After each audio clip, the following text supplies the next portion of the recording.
Good evening వ్యవస్థ, good evening Hyderabad.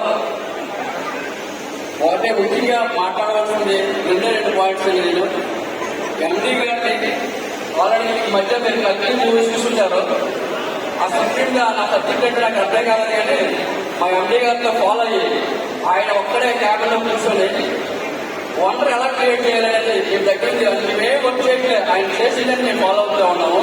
ఆయన ప్రతి ఆలోచన కూడా ఒకటే ఉంటుంది, కస్టమర్కి ఎట్లాంటి థాట్స్ చేయాలి, కస్టమర్ ఒక వ్యక్తి నెక్స్ట్ బెంచ్లో ఎలా తీసుకోవాలి, అంటే ప్రతి బెంచ్లో కూడా ఒక కస్టమర్తో 10 బెంచ్లో కూడా తీసుకునే తత్వం ఎలా తీసుకురావాలి, ఇట్లాంటి ఆలోచనలన్నీ ఆయన దగ్గర ఉన్నాయి. కాబట్టి కస్టమర్స్కి ఎక్కడ నష్టం జరిగే తత్వం అక్కడ లేదు. ఎక్కడ నష్టమైందని చెప్పి ఒక ఆఫీస్కి వచ్చినట్టు కూడా లైఫ్ ఈ 3 సంవత్సరాల్లో జరగలేదు.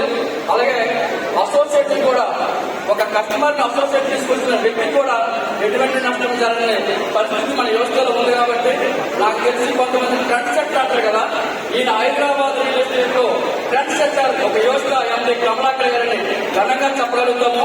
100% ఇది ముమ్మాటికి నిజం. 24 hours ఆఫీస్ ఉండే వ్యక్తి అంటే ఎవరైనా ఉన్నారంటే వ్యవస్థ. అలాగే కస్టమర్ సేవ మార్కెటింగ్ సేవ ఆలోచించిన వ్యక్తి ఎవరైనా ఉంటే అది వ్యవస్థ ఎంపీ కమలాకర్ గారు. అట్లా చెప్పుకుంటూ పోతే